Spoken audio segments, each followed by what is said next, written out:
hopefully, why is it that we seemingly have ups and downs and seemingly cannot get balance? What seems to be the primary issue? And when I say we, while we can't, I'm not talking about we inclusive of mankind or religion searching. I'm talking about we who are in search of truth, understanding what balance is supposed to be, or supposed to understand it. It seems to me that as much as we, I think, understand, or because of the wisdom that we have been able to bring to a place of understanding, we should have some kind of balance. Wouldn't you think? Sure. So why is it that these things keep happening? And if you see me right, it's because stuff keeps on my mind, and I need to make a note of it. The reason, what I want to look at first is, I do not think that we have a clear understanding and acceptance of what we see. If we understand it, it appears that we have not yet accepted it. Got it? And it appears that once we accept it, we don't understand the importance of holding on to it. Because it appears as though we have an ebb and flow of balance. It's like a wave of light comes and we feel good, we can see, and then all of a sudden the light goes and we're in darkness again, or we're confused. Am I describing how we live? Yeah. I know that's been my experience, and the why to it has never really bothered me. Matter of fact, the whole idea was never really bothered me, because I never thought about it until really on the way down the road when I gave some thought to it. Excuse me.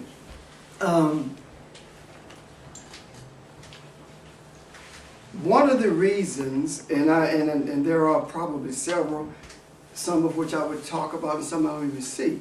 One is, I believe, is because we first must have a clearer understanding of the concept of Adam. And we also must have a clearer understanding of the concept of beginning. When we look at beginning in the first chapter of Genesis, we understand, or we have talked about at length, the idea of beginning being a womb out of which everything came, right? And when we look at beginning, in the beginning was the Word, and the Word was with God, and the Word was God. When we look at that, we look at it separately from beginning in Genesis. And the reason is because what we have been taught to do is to put a line of demarcation between what we call the Old Testament and the New Testament. It is my contention that when the writer of John penned these words in the beginning, it was a deeper understanding, or a clearer understanding of what beginning in Genesis is about. So, if beginning is Word, because if it was Word, it's still Word, right?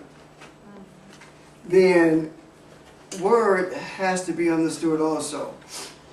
Word is not a combinations of letters that we use to make sentences. That's not what word is. Word in the scriptures itself is a concept. Word is the concept of word, whether you look at it from the Aramaic or from the Hebraic perspective. The concept of word is thought. And a thought is rarely a single word. And when it is a single word, it is accompanied by a description or definition or how you want to term it. But it rarely is there ever a thought of one single word. Are you with me? Mm-hmm. So what we call a word in terms of combinations of letters is an attempt to write a thought or to bring into the natural realm a concept by virtue of writing it, these symbols that we call words. Okay? Now, it says that beginning was word. So not only is beginning a womb, but beginning is also the concept of thought. And if beginning is the concept of thought, and this concept of thought, it says that the word was with God, but when you look at the word with, it also talks about not only meaning with, but it also means in front of or prior to. So that could very easily read, and the word was prior to Elohim, which means the beginning was prior to Elohim. Because the beginning and the word are the same. And beginning was, and the word was before Elohim, then that means that the concept of word brought Elohim into being, which means that Elohim has in it the concept of word itself, because it also said, and the word was Elohim. You see that? Are you with me so far? Yeah. Now, that being the case, then we are the word. We are also beginning. It is also my contention when Jesus said to Nicodemus, in order for you to experience a rebirth, you must return to beginning. That can also be rendered, in order for you to exit the womb of existence, you must realize that you are beginning. Not starting over, but you are beginning also. Because the womb out of which you come, that's what you are. If you come out of the womb of a woman, of a human, you are human, right? Yes. So if you come out the womb of beginning, you are that, right? Yes. Now, think about it from this also. If you are beginning, is that not possibly the reason that there is no concept of end, something ending, like the earth ending, because everything is always beginning? We talk about it as being a fresh start. You know, nothing actually ends, it's just a fresh start, right? Yeah. Now, if we can take that concept and not only accept it, not only understand it, but realize that that is who we are, or at least a part of who we are. The concept of constantly beginning. Are you with me? Yes. Okay? You with me? Concept of constantly beginning, which means that the human will never cease to be.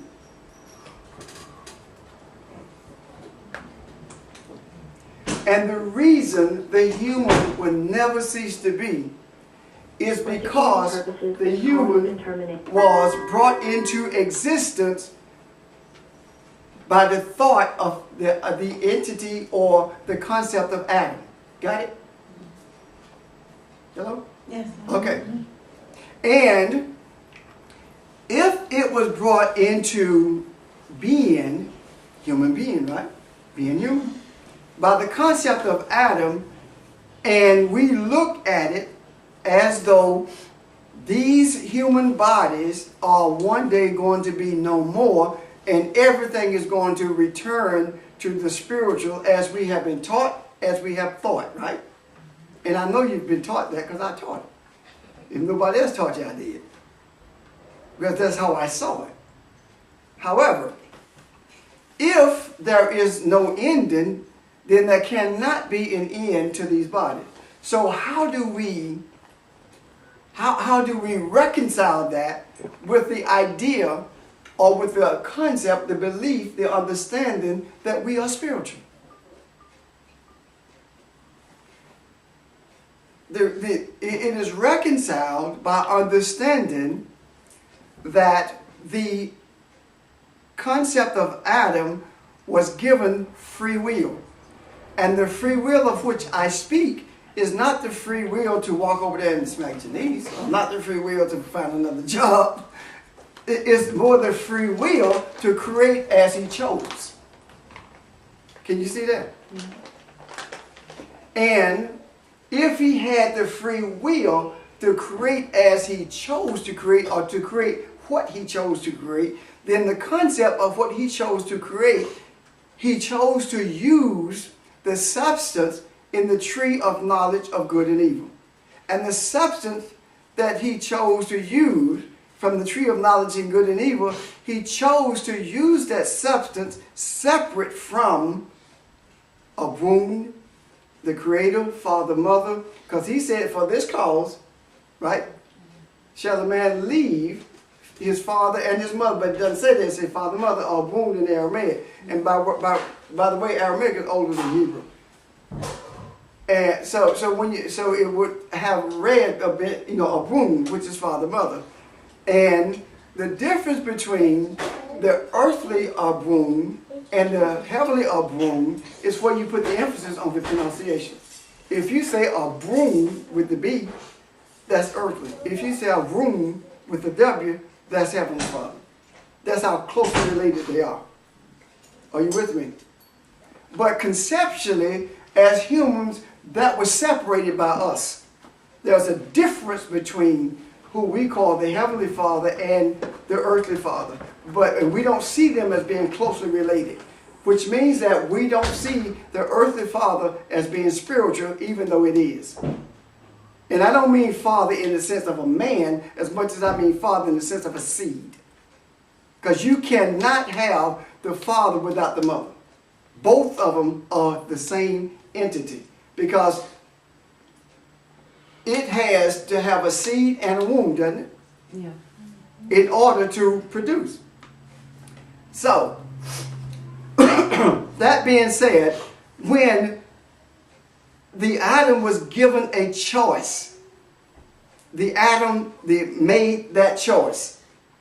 The Adam chose to create from the tree of knowledge and good and evil. Why? It was not a bad thing at all. It was not an evil thing by the way we describe evilness at all. It was simply unright. Which means that it was he had the opportunity to take unripe fruit and ripen it. You know how we take a tomato and put it in the window? Take unripe fruit and ripen it. Are you still following me? So, it would be no different than if Audrey had a choice between the substance called Janice, Evelyn, James, whatever, to produce something, right? She has a choice. So when she makes that choice, she cannot be punished for the choice she made. But she can be guided, directed, or chastised if that choice can destroy her. Children make choices every day. We don't kill them because they make the wrong choice. No. You see what I'm talking about? too sometimes. Well, sometimes when they make a choice and we help them in making that choice and agree with them, we end up having to write a check to bring somebody from China. But the choice is not good nor bad, is it? No. It's a choice. Now, the tree of knowledge of good and evil is a ball of clay. That's all it is, with no shape at all. That's thought, right? The tree of life has all this shape and all of this stuff that the atom knows about. And the atom chooses the tree of this clay that has no form. Why did he choose that? The reason he chose that is because he was told to go forth and multiply. In other words, create after your own kind. Create after your own, what was his own kind? His thoughts. You take the tree of knowledge and good and evil and mold it into life. But the life that he chose to mold it into was a life that he perceived to be separate from a womb. Are you with me so far? Hello? So when he chose to do that, to shape this life separate from a womb, he brought into being as a result this thing that we call human and earth, right? Put a pin in that. If the human dies, I mean non-existent, everything becomes spiritual, then what is the purpose of a new heaven and a new earth? It would just be a new heaven. No new earth. Wouldn't it? So what is this new earth? It's a new way of thinking. It's a new consciousness. It's a fresh consciousness. And the fresh consciousness is a consciousness that is in line with the consciousness of life itself, i.e. the tree of life. Are you with me? So neither can the earth end if the atom cannot end, because the earth is constantly beginning, and we call that evolution. Constantly evolving, constantly beginning. So if it's constantly beginning, then that means that creation is continuous. Now, the reason that it's difficult, I do believe, for us to understand and accept this concept of Adam is because we have been convinced by ourselves that the human and the atom are different. That the atom is spiritual and the human is physical. Haven't we? Yeah. That is not true. The physical is the body that the atom not only created but also occupies. But he occupies it with the concept of the perception that this body that it occupies is separate and different than the one who created it. And is that not how we think? That we are separate and different than the one who created us? That's how we think. But when we talk about being one with the Father, we really don't grasp that. Because if I were to ask, and again, I'm not talking about coming to religious folk or whatever, coming to grips. I'm talking about those of us who profess to see this, right, has to come to grip with who we really are. And if we believe that we are separate, then we cannot believe that we are both separate and one with. We can't believe that we are the same, but yet we are not the same. We're disconnected from it. You can't be connected and disconnected at the same time. We believe that the boundaries that separate us is the outline of this thing that we call the body. That as long as we are in this shell, this grave, this body, that we are separate from the spiritual. That's how we live our lives. Okay. Now, the reason that we are able to bring things into fruition and not even realize that we are doing it, or to create things without realizing we are doing it, is because we are not just doing it by speech, we are also doing it by thought, and we believe that we can think anything we want to think, and it's okay.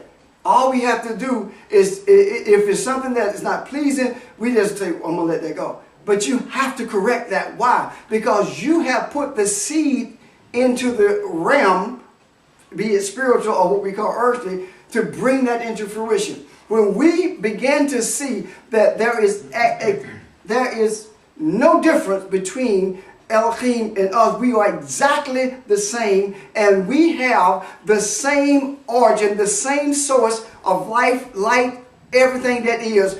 We have that same source, and we are it. When we began to see that for real, then we began to become, or to realize what Jesus was talking about when he said to Nicodemus, you must be born again, or you must return to the womb, come out of the womb of beginning. What Jesus said, Jesus exemplified. The way he exemplified that was after the resurrection. After the resurrection, after that thing that happened, that he got up early in the morning, he was able to be in this world, but not of this world. He had a physical body, did he not? Yeah. But in his with this physical body, he was able to move through material things, doors without opening. Are you with me? Mm-hmm. So what happened is Jesus became, or came to the place of realization that there is no difference between Adam and me. Me meaning body and spirit. And there's no difference between the Father and me. That's why he kept saying, I and the Father are the same. So when you grasp that, what dies is you're holding on to the tree of knowledge of good and evil, and that tree becomes the tree of life that you brought into creation. Can you see that?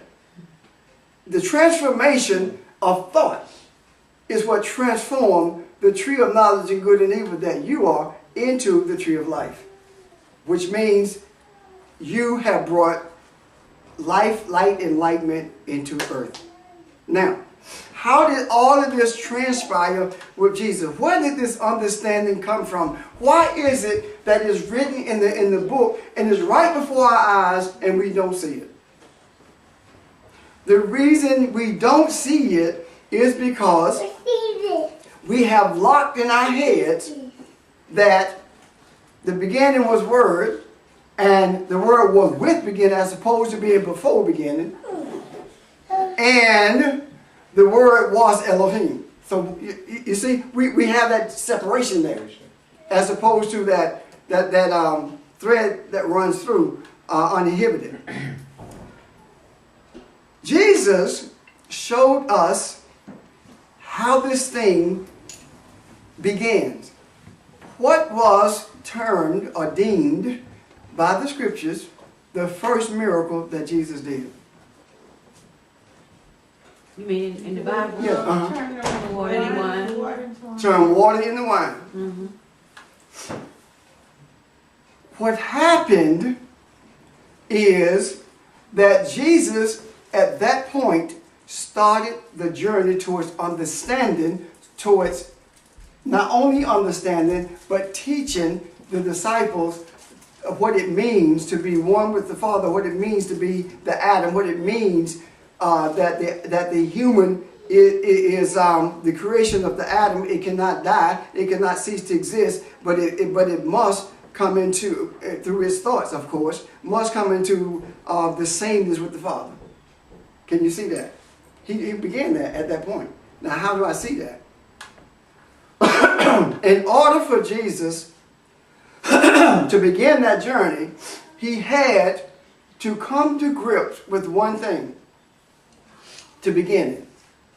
There is no way for the journey for you to start the journey, or for you to even teach someone how to start this journey, or how to travel it, or how to get to the place where we are the creators of life, transforming that tree of knowledge of good and evil, if there is no feminine energy involved. So the feminine energy that was involved was at that feast where the water was changed into wine, right? Mm-hmm. Now, keep in mind that the scripture does not talk about marriage. That there's nothing in that place of the miracle, right? Mm-hmm. That talks about marriage. It says it was a wedding feast, right, doesn't it? Right. So that was a reception, based on what we call it. Right. Mm-hmm.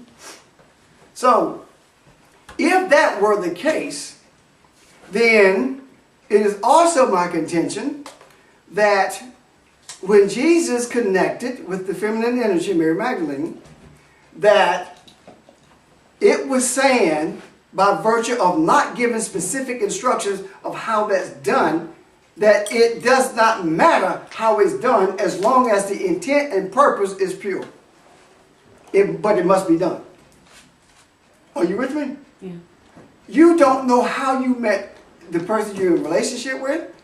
You don't know what transpired behind the scenes that brought you to that place of meeting each other. You see what I'm talking about? Yes. But you know it happened. Yeah. And if you were to sit down and talk about it, you would find out that both of you have different set of circumstances that brought you to the same place. Does that make sense? Yeah. Yes. That's what happened. That's what this message is. We're talking about why we can't be balanced all the time. That's what this message is about. So, in order for us to see what Jesus was doing, not so much what we call the wedding, but the wedding itself, but what we see as the aftermath. Once Mary and Jesus, once the concept of Mary of Magdalene and the concept of Yeshua comes together, by virtue of mutual agreement, then what has happened? The two worlds are brought together. The wine that they ran out of was how we in the earth saw the spiritual life to be. Something that we as humans brought it to be. Mm-hmm. But what Jesus did, he took the spiritual, which is represented by the water, and changed it into wine, which is represented by the blood, and the life of the nature of the person is in the blood. Is that not what the scripture says? Yeah. So what he did, in essence, in order for men to see what he was doing, the water representing the spiritual became one with the life of the human. And from that point forward, he was able to bring into fruition, to create or to produce miracles, that we call miracles anyway. He was able to do things above and beyond what the average human could do, because he understood that now he was the embodiment of two worlds, the upper world and the lower world. Are you with me? Yeah. So, had that not happened, then there would not have been a womb to produce the things that were necessary for the human to see that it is actually the concept of the atom as human, a function as a human that they created themselves. Are you with me so far? Now, the reason it has been so difficult for us to see that is because the tree of knowledge of good and evil has bodies that it has embodied that are hell-bent on controlling, dominating the human and being a God to the human rather than helping the human to understand that it is God, or Elohim. Can you see that? Now this is how it happened. That is the reason you have religions that either subvert the role of a woman or they believe that a man does not need a woman because he can think more clearly separate from the woman, which means that there is no feminine energy, there's no womb to birth it. Are you with me? If it's subverting the woman in terms of role, and I use that word very loosely when I say role, because I know how the negative connotations that it can carry, and that's not what I'm saying. When you subvert that womb, what you have done is made it barren. And the only way that it can be productive again is for you to respect, embrace, understand, and accept feminine energy for what it is and not try to shape it for what you want it to be. How many times have we talked about men who make every effort to make a woman be what he wants her to be as opposed to just stepping back and letting her be, period. Yeah. Just let her be, period. Whenever I try to make someone be what I want them to be, I am saying to them, I'm your God. I am your creator. I'm shaping you in my image and in my likeness. And when I do that, whatever you think I want, you do it. But you will never cross me. Because subconsciously, if I'm your God, I can shut you down within a minute. Up to this point, that has been done by virtue of money. Men control women because we make the money and you don't. That's the attitude. That's crazy. That's real crazy. But when you see feminine energy standing with masculine energy, and neither one of them is trying to dominate the other, everything begins to become clear. Can you see it? And is that when you have the balance also? Yes. When each is allowed, when each energy is allowing the other to be what it is. Yes. And what happened is, by virtue of the way that we have allowed, hear me well now, by virtue of the way we have allowed marriage to be defined, we have unconsciously, on a continuous basis, subverted the feminine energy. Example, please. The husband is the head of the household. The husband is the breadwinner. The husband is the disciplinarian. And if any man tell you the truth, if his household has balance, he might be there, but he sure ain't the head. It takes both of them to do it, but she does it because of the nurturing more so than he. Can you see what I'm talking about? Yes. So and head does not mean superior authority. Head simply talks about authority. There are times when deference is made to me to make a decision. That's when I'm the head. There are times when deference is made to Phoebe to make the decision. That's when she's head. There are times when we have to talk about things. At that point, both of us are acting in that manner. Can you see that? Yes. So if Yeshua, if we do this on a physical plane, right? And we don't understand the concept of Mary and Yeshua and allow them to come together without judgment, criticism, or making whatever sacrifices it is for them to be together, then Messianic consciousness is here, it's available, but you can't see it. Because except you become as a little child, you don't have a perception of the kingdom. When we grow up, we think we're grown. We think that we understand everything. We can read 10 books and think we know everything. That's not who we are. We don't know everything. We are everything. And that's a major difference. We are everything. Everything that is, that's who we are. And how we choose to form that thought of who we are, bring it into what we call words, the symbols of that thought, then that determines whether or not we are tree of life or tree of knowledge of good and evil. That determines whether or not we are a wound or a boon. That determines that. That determines our balance. When we look to the tree of knowledge of good and evil, when we look to the thoughts and the solutions that we have developed from a human material perspective separate from the spiritual, when we look at those solutions for answers, we find more confusion. And when we hear the truth sounds like confusion because we don't understand it, we never heard it, but it doesn't feel like it. We call that resonating. Even though I don't understand it, I can't regurgitate it, it resonates with me. I feel it. Why do you feel it? The reason you feel it is because you're familiar with it, and the reason you're familiar with it is because that's who you are.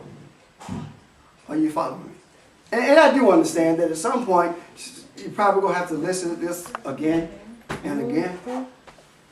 Because a lot of, all I saw when I mounted this stool was,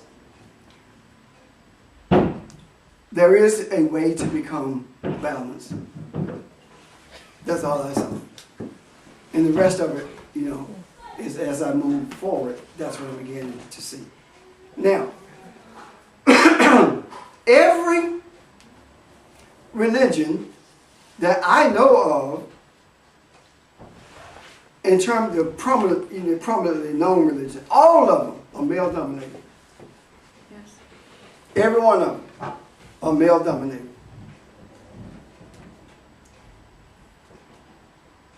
It doesn't matter if there are 500 females in the church and 2 men. There's a male preacher in the pulpit. And let me show you how this plays out. During the course of this week, I actually told someone I felt like I was in Florida a month ago. I've done so much this week. I've been in sessions. I went to a seminar just to sit in as an observer student to see what's going on. And I was asked to co-teach. The teacher asked me to help me. And they were talking about female preachers. And when they asked me what I think about it, I told them I have no issue with it. My only issue is why is it that men pay women preachers less than they do men preachers? Then nobody wants to say, boy, you tell my side. Because the room for the preacher hasn't been preacher's class. That says to me that you don't respect who she is or what she's supposed to be representing. Why so? Because in religion, in this society, money speaks to respect. But is that not reflective of the community from which they come? Absolutely. I mean, so you can, if in fact you could have told if it were really spiritual, if in fact they were making it equal, because they wouldn't have been doing the same thing as people are doing in organizations and right in relationship to salaries for absolutely. men's and females. And one of the conclusions was, it's not a spiritual decision. Okay. It's a business decision. Of course it is. Based upon your feeling that she does not measure up to a male preacher. Which implies that she does not have access to the same spiritual knowledge that you have. As a man. That's the reason it is difficult for us to remain balanced because we have not consciously purged ourselves of these basic beliefs. This is not a business. This is not a business. I remember vividly when I was a little boy how my grandmama, my aunts, her sisters were talking about when they grew up, the things that they saw and how beings, angelic beings spoke to them and they saw the manifestation of them when they were out in the fields working, etc. But as I got older, that began to diminish. And I remember my grandmama saying one time, the reason that we don't see what we used to see is because we don't know God no more. And all she was saying is that we have brought into fruition the God that we're most comfortable with, rather than the God who created us. That's all she was saying. And the more we did that, the more the thing that we call a church became a business experience. And the reason it had to become a business is because the womb out of which it sprung is a business. It has a business model. So then, if you're imbalanced, then whatever is created is a counterfeit of the real. What? Yes. Because and the reason it's a counterfeit of the real is because it is created from a substance that has the opportunity to become tree of life. And that's it for all of us too. I'm not just talking about. Absolutely. Any of us. And see, Barbara, that's what I'm talking about. I'm not talking about people who go to church on Sunday. I'm talking about us. Because I believe, as I said at the onset, that with what we purport to understand and teach, there should be some kind of balance in our lives reflecting. Right, shouldn't it? As much stuff as we understand. Because this is not an exercise in academia. This is a desire to be who we are. Far greater than that. Okay? So we don't deal with it from that perspective. It's all about balance. So, if we can, I'm sorry, you said something. You had your hand up. You have to do me again because I'm seeing stuff rolling before me. We're good. Okay. We have to make a conscious decision every single moment that we breathe that our single most purpose is to experience the unicity of the Father, or the Creator, being one with the Creator, being the same as the Creator. Because regardless of whether you accept it or not, you are creating. Every single thought you have creates something. Every single word you speak creates something. Why?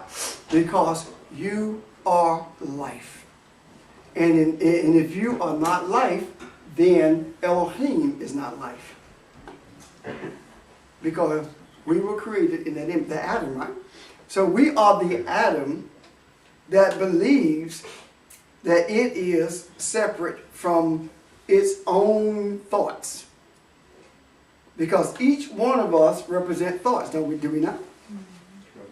And if we don't engage thought, we don't bring anything into fruition. You hear that word? Engage. So if we don't engage, male seed, male energy does not engage with the feminine, nothing happens. We create more confusion. The results of it is confusion because there is no balance there. So, in order for me to do that, I have to be true to who I am. Being true to who I am is making every sacrifice necessary for me to do what I was brought into this earth to do. It does not matter what I have to do to bring things into the earth that I was created to bring into the earth. That's what I'm going to do. That's the determination that we must have. Whatever I have to let go of in order to do what I was purposed in this earth to do, I must do that. Are you with me? And guess what? Usually, the most painful thing to let go of is the energy of other people that manipulate us.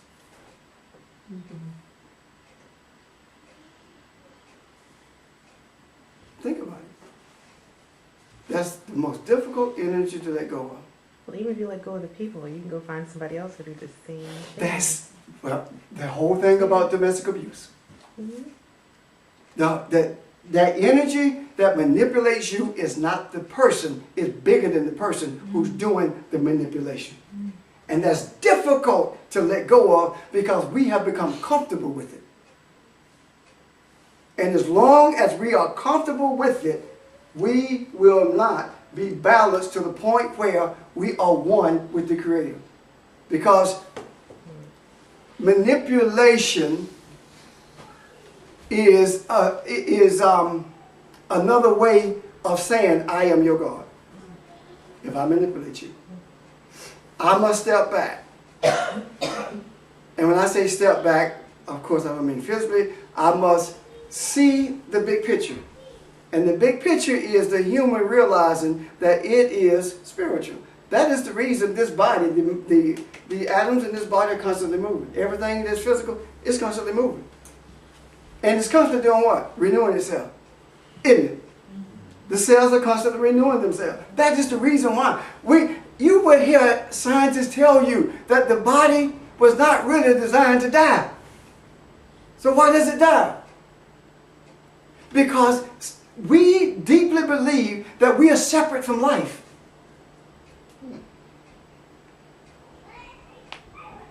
That we're separate from life. Yeah, we're humans, so we go die. We separate from life. This body go deteriorate. You look good to be 60. You get around good to be 80. You see what I'm talking about? Yeah. What are we saying? You supposed to look worse than this. And my question is, what you supposed to look like? Yeah. My mama said something to me yesterday when it took me. After it hurt me. She says, I'm sure glad Imani's there with you and Faith. I said, why, Mama? She said, because y'all need somebody there with you. I said, you older than me? She said, but you getting there. She's by herself? Huh? Is she by herself? My cousin was there with her, but she might well be because both of them, both of them need somebody to help them. The thing that keeps them going is that they keep other people's kids. Okay. And that's the life, that's what keeps them going. She tried not to do it one time and she was sick all the time. And she said, I get it. So she said, as long as the kids are there, she's fine. But anyway, I thought that was hilarious. Okay, sir. Now, well, let me say this, okay? The reason I bring that up is because by virtue of her saying that, she's saying that you win and you're done. That's what she was saying. Yeah. You're done. That's the thought. And you need youth there with you. What do you mean? Youth is life. That's what she's saying. Yeah. You see? Yes. So we don't believe that we are life. We believe that we are separate from life. That is the reason the body deteriorates the way it does. Good. So what do we do? Because Janice made the statement that you come into contact with another person that can do the same thing as far as the manipulation. Yeah. So, what do we do? Glad you asked. One night later. Where are you going to run to? Yeah, where would you run to? This is what happened. You must recognize it for what it is. When a person is being manipulated. Let's say females are being manipulated, okay? Let's say that Janice is being manipulated. And Janice comes to me and we're talking, and the person comes with her and we're talking, right? And I say, so what the conclusion is that this person is manipulating her, right? Mm-hmm. So now, when she recognizes this familiar energy in someone else, she must stay away from it. And the more she does that, the less of that energy is controlling her. Because she is absorbing of the energy. Example, if I say to her, and she recognizes this, well, she says to me, rather, you know what? He's manipulating me. He's controlling me, and I didn't even realize it. And I said, so what you gonna do about it? I don't know. And my next statement would be, well, don't worry about it. Just let me have it. In other words, when you say yes, what you're doing is absorbing my energy. And the more of my energy that you absorb, the less manipulation, the energy that you experience that manipulate you, the less that you have. I tell you something else too. It also deals with jealousy. If you have the energy, if you absorb the energy of someone who's not jealous, if you're close to them, and you accept them for who they are, and that's what your desire is, you stop being jealous. It takes a minute, but it happens. The most difficult thing for us to rid ourselves of, or cleanse ourselves, or purge ourselves of, is the energy that manipulates us. I am speaking from experience. It was difficult to be purged from the energy of that association that was part of it. Now I can walk in there and don't feel obligated. When things are said, I don't feel, it doesn't hurt me, because I realize that it's been said out of pure ignorance. And one thing I recognize is that as long as that energy was there, they heard what I said, they knew it was right, but they rejected it anyway. But when I walked in there this week, it was, well, you explain it to me, that kind of thing. Rich, what is he talking about? Come on, tell me what you said. One lady simply said, yeah, you talked to the teacher. You said a lot of stuff. I don't understand nothing you said. Reverend Rich, explain what this means. I'm like, whoa, this never happened before. Why did she do that? Because the energy that she was experiencing from him was familiar and confusing. The energy that was sitting across from her was balanced and light. And when the answer came, everybody saw it. Are you with me? Yeah. Everyone in that room saw it. And they received it. And one man sitting there said, he said, you know, when I hear a good idea from folk, I always try to take it and work with it and put it in my sermon to help my people, right? He said, well, I don't remember Rich's sermon. So I can't handle it. What was he saying? What was he saying? Only had no regard. No, that's not what he's saying. He's saying, I don't understand He wanted what, to deal with what was comfortable that's it, for him. that's right, And that's where he wanted to stay. right. And by the end of the week, that same man said to, the last night I walked in, I was getting ready to sit down, and the man had raised a question, and the guy was trying to answer. He asked me to answer. I did. The guy said I was not clear. I said, okay, what was the original question? He gave me the original question. I answered it, and he comfortable with it. So it's all in how you do it. Right. You see? Yes. It's all in how you do it. So now he is receiving something that he was not comfortable with. Why? Because the ground had been tilled. His consciousness had been pricked.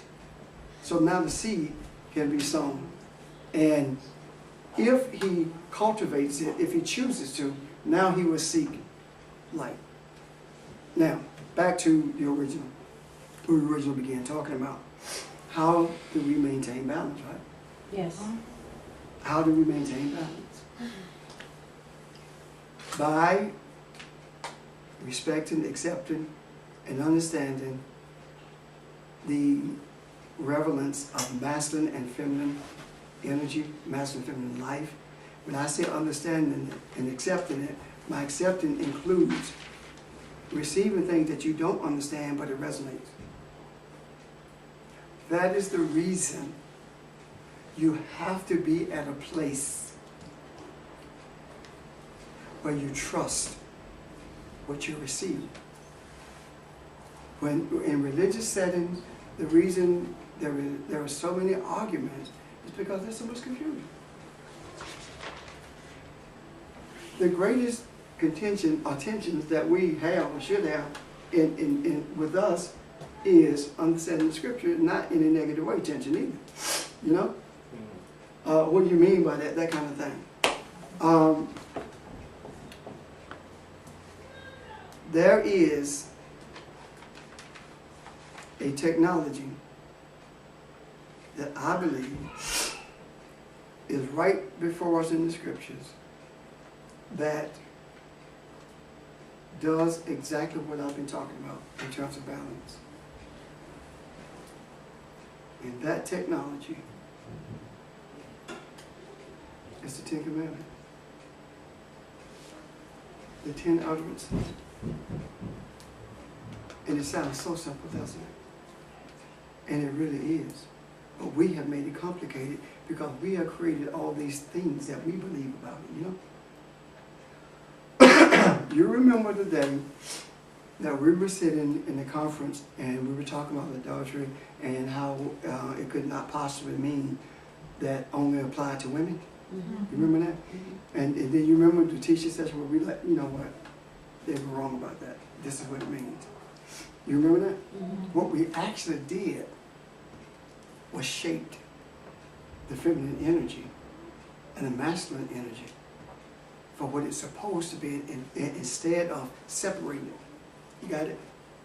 Because adultery has everything to do with spiritual. Now, let me show you, give you an inkling of this technology. Part of that technology in the New Testament, the foundation of it is in the John thing, right? That just reference to John, first chapter, those first sentence of verses in there. Mm-hmm. What grows out of that foundation is what took place in Canaan with the wine, the water, the wine. Mm-hmm. Now, it was not the ceremony. It was the results of the ceremony. Are you with me? You can have the rituals,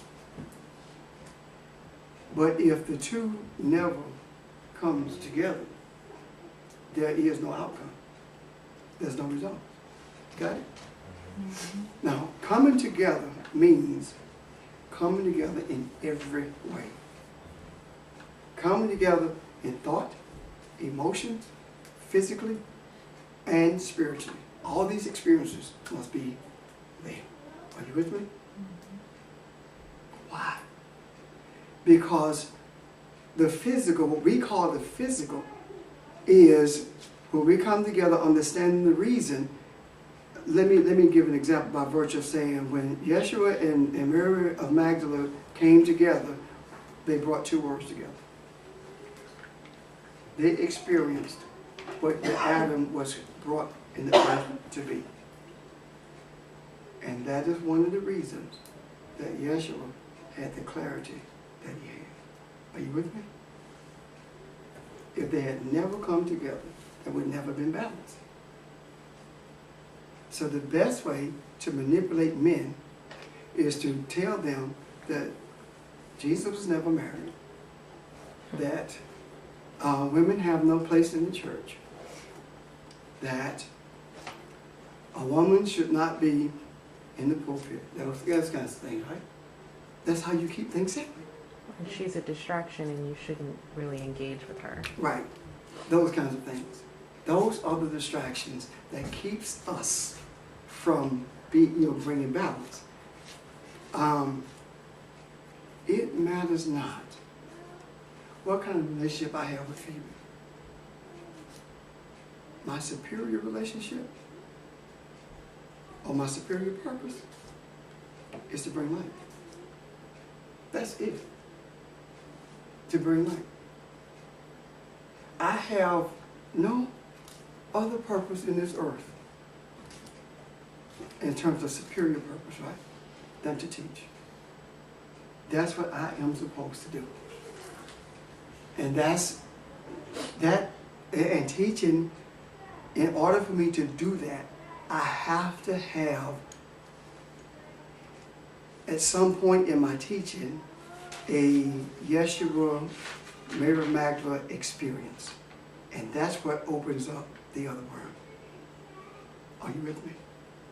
Everything that we teach from spiritually has its roots in the natural, because it has to start where we are. You can't start from where you're not. That would be just like saying, well, you know what? I'm going to Harbison, and I'm going to start on Pine Grove Road. Well, you down here, how you going to start there? You have to start from where you are, right? So that's the understanding that we must have. And the question is, does every individual, your cup tilted, I don't know if something's in or not. Every individual is not an experience that every individual has to have. But it is an experience that every individual has. When Yeshua and Mary had Miriam had the experiences, right? Every one of those disciples had the same experience that they had. And some rejected it, but by virtue of people like Peter. But Thomas accepted it, and look what he saw. Are you with me? Why? How could Thomas have that experience? Because the disciple takes on the nature of his teacher. That's what a disciple is. In other words, the one that you cover takes on your nature. So the one who you cover has your experiences. And that's why when you say to me, you're dealing with something, I say, okay, and keep it moving, right? Why? Because at that point, because of our connection, what I am actually doing is transforming. And you say to me, you know what? It's okay. I'm good with it now. It's gone. And now some of you have gotten to the point where you're calling, you say something, and I say, okay, and you don't pay no more attention. It's done. Because you know that by virtue of experience. So you're experiencing the same things. Does that make sense? That's how you experience the same thing. But there has to be the experience with yes or no. Okay, what is that? I'm going to get some water, so we don't want no silence in the space to start talking. Well, it was like this last Saturday. We were just taking in what was said, but so where do we go from here? Okay, let me show you where we go from here. If you're done saying what you're saying, I'm going to show you where we go from okay. here. We go to a place where we are able to fine-tune everything that I've said, right? And what I mean by fine-tuning is that you're able to not just feel it or absorb it, but you're able to see some of the details of it. Example, thou shalt have no other God before me. First commandment, right? The sixth commandment is thou shalt not commit murder. Right? The bridge between these two is understanding.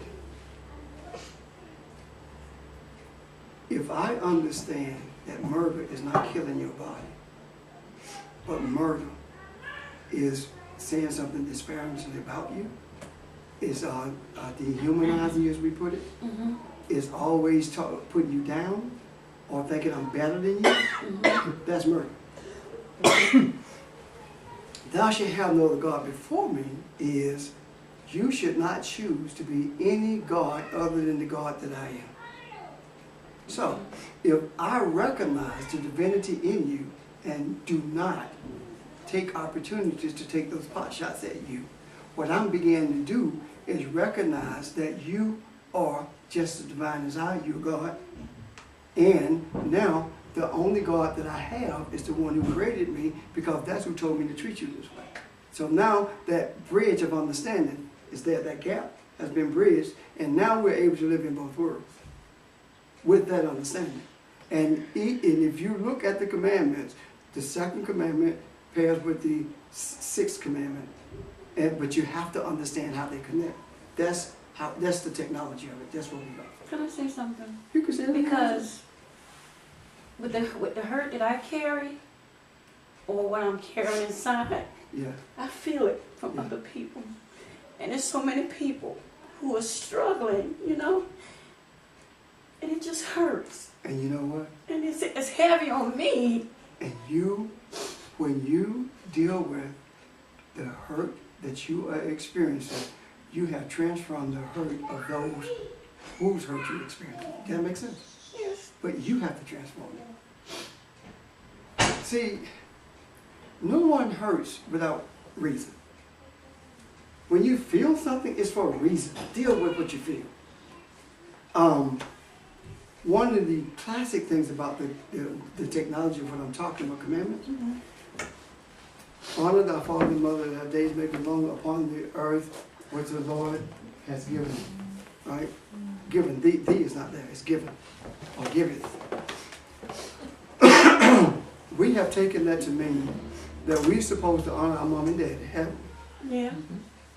Well, if the first five are connected to divinity and the last five are connected to humanity, then that fifth one cannot possibly mean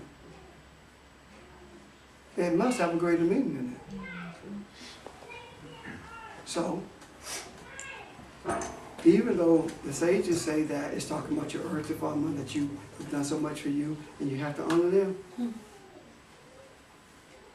if you don't accept and understand the reality of what that means, you can honor them, but it does not bridge the gap between this world and the other world.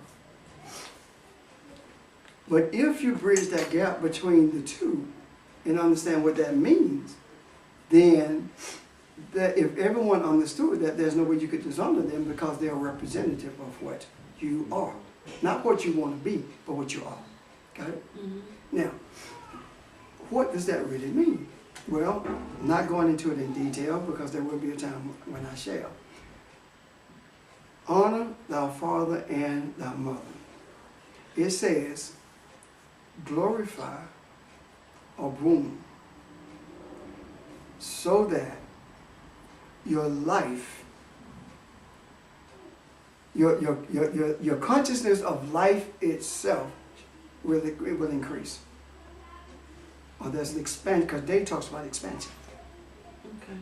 So when you honor or boom, father, mother, Mm-hmm. how do I get that from this? Because when you go to the first chapter of Genesis, for this cause shall a man leave his father. That's dishonor.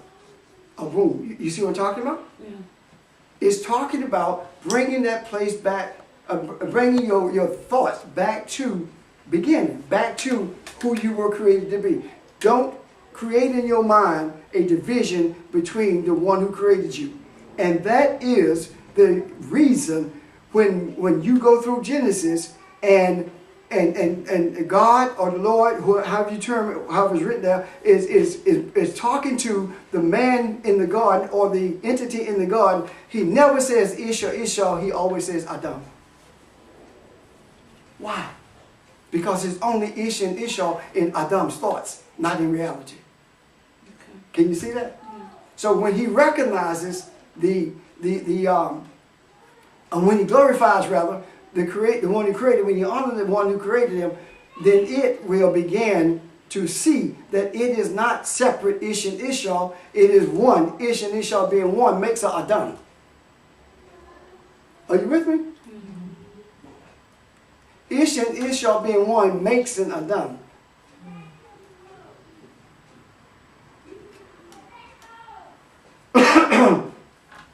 when the Adam sees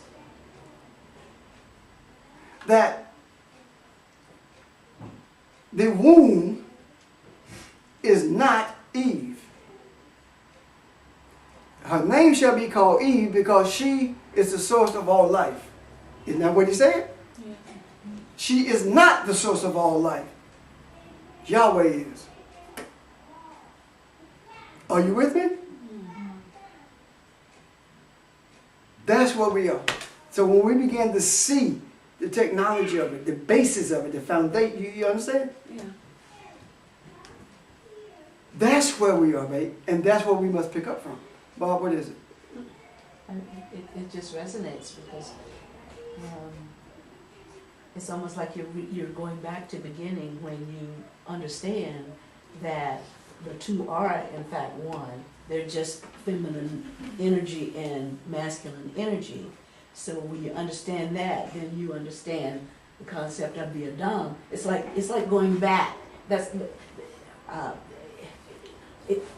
it's the long path that we've been taking to get back in balance again by understanding that it helps me understand what you said originally when you said we never left the garden. Right. We never left the garden. We have always been one with the Creator.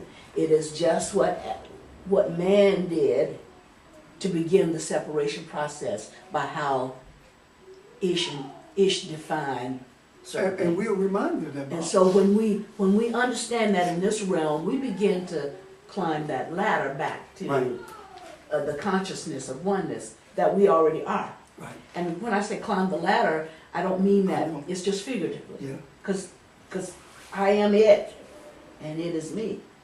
So it's just understanding that awareness that I am it, and it is me. You know what a great example of that is? No, I'm sure you got one.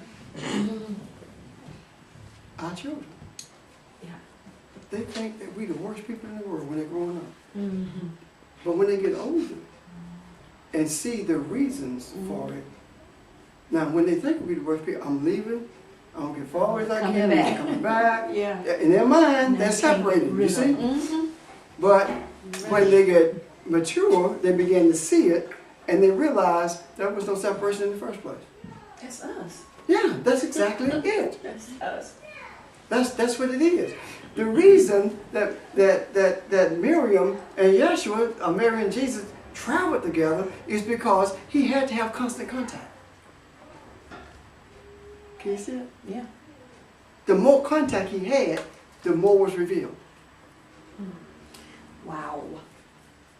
Isn't that amazing? That's powerful. So it was simply a physical representation of a spiritual truth. That's deeper than we can grasp. Wow. Do you realize that the darkness of the earth and the opportunity to make it be the light that it's supposed to be is rooted in Yeshua and Miriam coming together? So why did we create bodies and split the energy like that? Because, Or well, it's not a problem with that. There's no problem with or that. did we devolve into that? Right, right. We devolved to that not because we created the bodies and split the energy. We devolved to that because we lost our respect for the Creator. So our bodies aren't really split energy then? No. That's why you got masculine, feminine. Testosterone, yeah. estrogen. Yeah. So no, it's not. What we've done is minimized. I minimized in me, the feminine energy is minimized. And you, the masculine energy is minimized. So when we come together, the masculine energy that's maxed out in me, or that's superior in me, and the feminine that's superior in you, comes together not as Ish and Isha, but as the Adam. Can you see that? Yeah. What is Audrey? You got wrinkles in that forehead.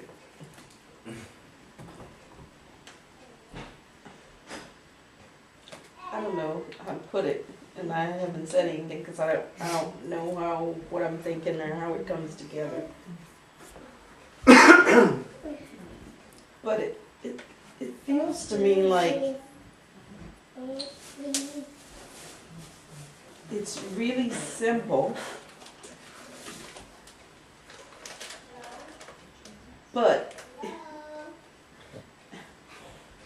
Well, what? It's complex. okay. I don't know how to put it exactly. Because I think it's interesting that we're talking about this when South Carolina just got the dubious title of being #1 in husbands killing wives, so-called husbands killing wives. And it seems to me that instead of finding our way back to the simpleness of the fact that we are two energies that go together, it feels like we're doing everything in our power to suppress those two energies coming back together. I mean, it's almost like we're taking it out on each other that we can't find our way back. Right, you're right. And the reason this came, I have no doubt in my mind. I did not know what you just stated about South Carolina, but there's no doubt in my mind that's the reason we discussed, because we have to change it. There will always be distractions to keep Yeshua and Miriam apart. Peter, Yeah. why do you spend so much time with her? Why are you talking to her and not us? Always distractions. Why? When the distractions cease, then the revelation increases, because the womb becomes impregnated with the light of what is real, as opposed to the darkness that we think is light. Yeah.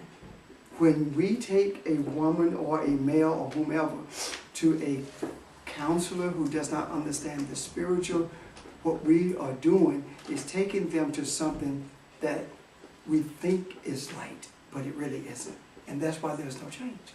So when we can't change it, we medicate it. One of the things that was shared with me by Kathy was one of her students was in counseling and was very volatile. And the reason she was in counseling because she felt like everybody was bullying her, but in reality, it really wasn't happening. And the counselor was getting nowhere with her, and she would reject the counselor because the counselor said, you're the one who's the problem, don't you think?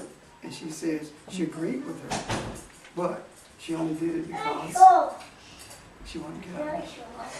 So, Kathy says, all she said to her was, what I asked her was, on a scale of 1 to 100, what is the percentage that you go through life without being bullied? She said, probably 85%. So what percentage do you think you're being bullied? She said 15. She said, now listen to what you just said to me. 85% of your life is spent not being bullied. 15% is being bullied. So where is the 15% coming from if 85% of the time you're not? And she thought, and she said, Miss Smith, I'm the problem. She said the same thing the other lady said. But you see how she is helping you to see who you are rather than trying to tell you who you are. Can you feel the difference? That's the difference, big difference, yeah. That's what we are. We are going to what we have created to be light, rather than raising the right questions so that we can see the light. George and I were talking this week about what's transpiring, and there are more and more people coming in with questions. And we were talking about, there ain't no lesson plans. I don't care what you go into talking about, it just doesn't happen anymore. Why? Because when the student is ready, the teacher appears. The teacher does not appear with a lesson plan, the teacher appears with answers. Because the students got questions, otherwise they wouldn't need a teacher. Right. You see? And you don't know what the questions are, so you just show up because you the answer. That's why it's so difficult for us to sit in this place and outline like we used to. So hard. It is. We can't do that anymore.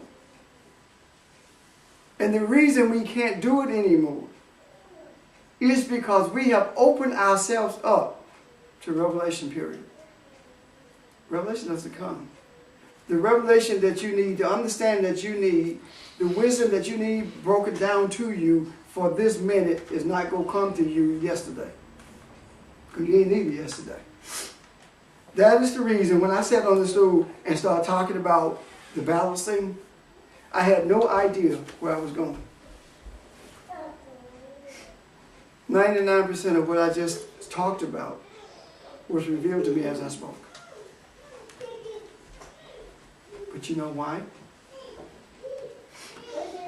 If you have faith, like I have faith, not only will you do the things that I do, if you have faith in the Father, not only will you do the things that I do, but great things you shall do. That's what he said, didn't he? So if you have confidence in Abun, that Abun has brought you to this place for a reason and is revealing things to you for a reason, when you sit on this stool, you just start talking. And this is the other part of it.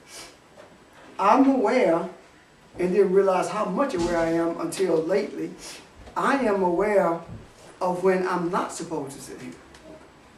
And when a Nick or a Shell or Barbara, whomever is supposed to do that. I'm aware of that. And see, the idea of the pastor or being it, or that teacher in that Sunday school room being it, as opposed to realizing that you're not the it, we are the it. When you do that, what you have done is remain rooted in this earthly world, the physical realm, the tree of knowledge of good and evil, because you have defined, you have made a decision about what it feels like, or what it looks like rather, for you to be a teacher. It looks like I'm up front. It looks like I'm the one in authority because I understand things that you don't understand. No, you're a servant. And when you realize that, you also realize that you have other people who have another piece to the puzzle. And they must also be allowed to avail themselves of this revelation, not at home, but by being a facilitator. Am I making sense? Mm-hmm.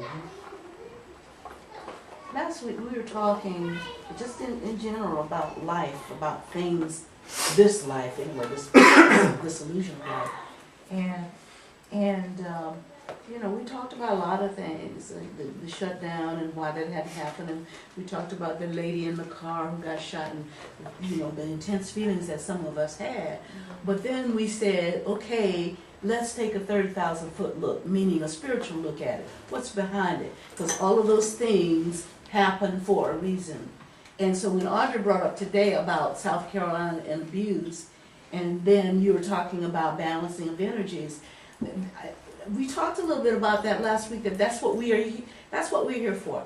Yeah, the distractions are there, but we are here to look behind the distractions and to get things back on track about, okay, what are we to do while all of those distractions are there?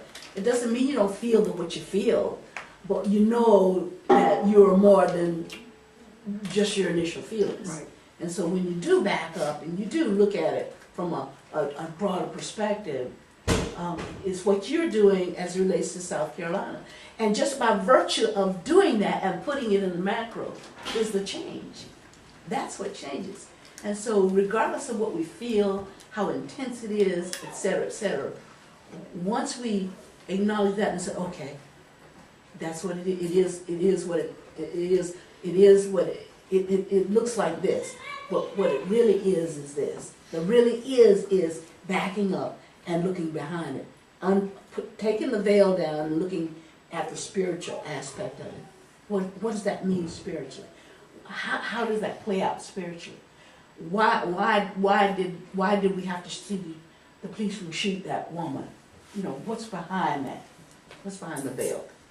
And- And that's what we do here. Yeah, and that's the Because reason I don't know how many other people are doing it. That's what we do. But and that's the reason I said that I'm not dealing with this idea of balance with other people. I'm talking about us, because we should have some sense of it, right here.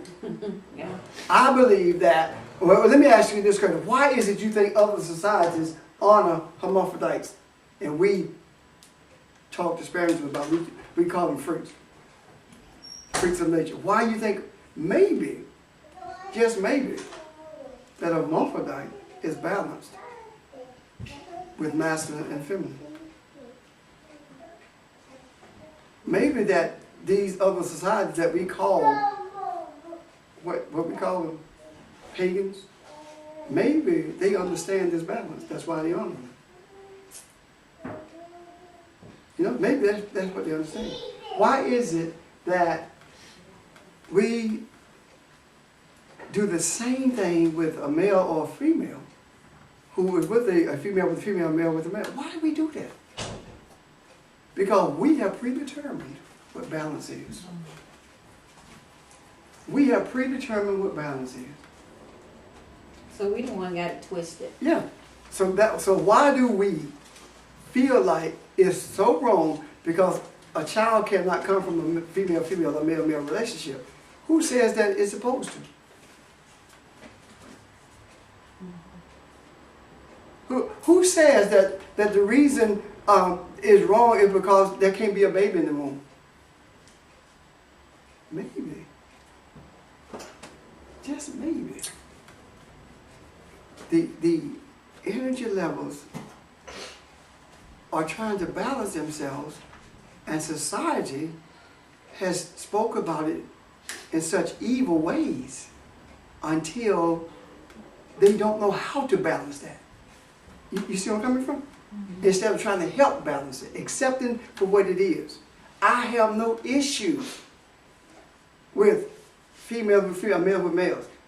That's the decision that has been made before they exited the womb. So if all life comes from the Creator, then where did their life come from? Same source. Same source, right? Mm-hmm. Now, anyone who says that it doesn't, then, well, let me put it this way. The ones who say it doesn't are the same ones who say stuff like, if a baby had a gun, they wouldn't be aborted. Stupid stuff like that. Like, okay. Yeah, one of the Republican House members said that, but anyway. Trying to make my head hurt. Yeah, You know how hard it is. you just do not have the capacity to understand. No, I don't. Created synapses. You don't want to kill him. But, You know how small you'd have to make that pistol?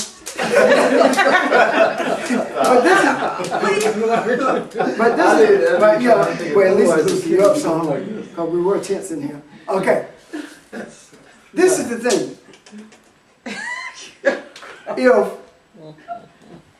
If you believe that a baby is killed during abortion, if you believe that, then please explain to me, why is it when a baby exits the womb, if you don't smack that baby, it's dead? If that baby doesn't breathe, it's dead. Life comes when that baby inhales. If you believe that, and he blew the breath of life into the face of the entity, and it became a living soul. And ever since, that breath has been coming through the face, hasn't it? Hasn't it? Yeah. If you believe that, then what happened with that baby is that the baby represents this world and the breath of the other world, with both worlds coming together to bring about life. There is no life in this world. It's the other world that life comes from. And we must be the ones who bring that tree of knowledge of good and evil to the place where it is life just like the other tree is. That's our purpose. That's what the atom is to do. Someone agrees. In fact. With that, And they redecorate. Good thing it's plastic. the kids. With that, I'm done. I have a question. Did I not tell you? Yeah. I don't Okay. know anymore about The this. student has a question. The answer's sitting right there. Go ahead. Why is it when men and women become intimate when they having sex? Why are we facing each other? Face to face. Your countenance is one. But, well, okay. Nothing. I thought to go somewhere. Sometimes. But yeah, sometimes when we are facing each other, and that's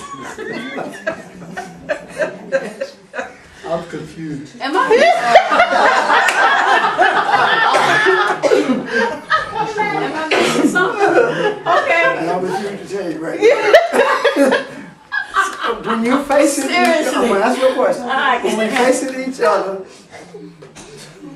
it is the oneness of it all. It is also the wonder of it all.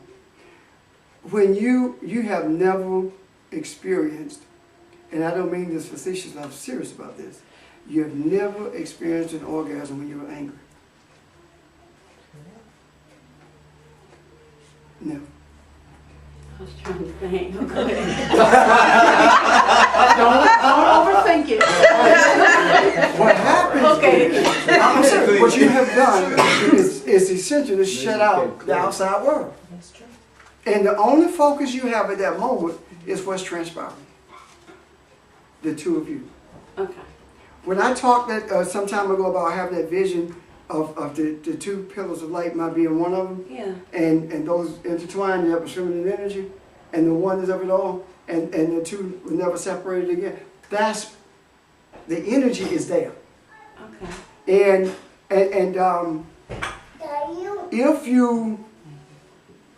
if you look in a person's eyes, you can see who they are, see how they feel. Yeah. So, have you ever looked at somebody's eyes and they were angry while you were, well, your eyes probably closed, but have you? No, your eyes wide shut. But seriously, I'm very serious about what I'm saying. This is important. It is. It's very important. And keep in mind that even the position that you describe is put forth by one of the meanings of the name Eve, a fork in the road. That's what life is. So even doing that, you are at a fork in the road. Are you there because of selfishness, or are you there because of what we call LOVE? Is it lust or love? That, you see, Yeah. it is extremely important that we grasp the power and the presence of being doing intercourse. It is said that a woman comes the closest to death when she's giving birth than any other time. Yeah. Have you heard that, right? Yes. The closest that we have been able to come as the entity Adam is when man and woman are in that way. You see, the intimacy there. So, And it's understandable because the focus is just, as you said, everything else is blocked out. yeah. And the focus is just reaching that point of climax, Right. which is representative of oneness. Because when you're there, Nothing else nothing else matters. And let me show you something else. So, let me ask you this question first. Where do you think that euphoria came from? He said, I formed the light, I created the darkness. Yeah. So, whether it's lust or love, that's where it came from, right? Yeah. Now, Mm. if God is upset with what we call homosexuality, why does he keep giving it life? Why, how do they experience what we, in quotations, experience when we reach orgasm? So you think about it. We don't have a right to be judgmental about anything or anyone, because if we truly believe what we say we believe, we are homosexual, we are lesbian, we are straight. Because if I am you and you are me, it does not exclude anyone. Does that make sense? It does not exclude anyone. And I know the discomfort that people have with it. It is no different than the discomfort that people have when we speak about race. Same discomfort. Same discomfort. So, I mean, think about it this way. If I'm sitting in a setting talking about Stonehenge, and I'm talking about Stonehenge in England, right? Then I say, you know what? The English did not construct that, the Moors did. You playing the race card. But if I say that the economic system that we operate under was brought into being by a European, if I say that, that's fine. But I can't say that about race when I talk about African American. I can say Chinese, I can say Japanese, but I can't say African American. When I do that, that's the race card. Mm-hmm. Or why everything had to be about race. It doesn't matter what color Jesus is, doesn't it? You know, that kind of thing. Mm-hmm. Why does it have to be like that? The reason is because until we begin to face the realness of what is, these distractions are always going to be there. It's not about what the race thing, it's about the energy. That's what it's about. And the energy at Stonehenge was transported there. That's the kind of energy we're talking about. I heard something the other day where California and some other states are considering not celebrating Columbus Day anymore. It's going to be Native American Day. Whereas South Dakota and Alaska already does it. And the reason being is because Columbus didn't discover nothing. He just showed up. And that brutal way that he treated the natives here in America as well as in Haiti and the other islands that he visited is the reason that, one of the reasons that this is being put forward. And it has really, it has significant support. It's taking its time. So, you're right, it is. And it's taking its time because we have to bring it into fruition. We have to do that. See, when Jesus says it is finished, do you know what the other part of that is? I have done as much as I can do. Now it's time for you to do what you do. It's time for you to do what you do. When I'm done here, it may be time for me to sit here again on Saturday, but it may not. I don't know that till we get there. I didn't know whether it was going to be Nick, Sheldon, Barbara, or me. Then when Barbara called, I didn't know whether it was going to be Sheldon, Nick, or me. But when I got here, and when Janice was having the technical difficulties that she was experiencing, I was feeling. Even while I was talking and messing with her, I'm feeling and sensing. And I knew from the experience what I needed to do. And once I began doing it, guess what happened? Voila, we decided, you know what, that doesn't matter as long as they're here. Here we are. You know what's good?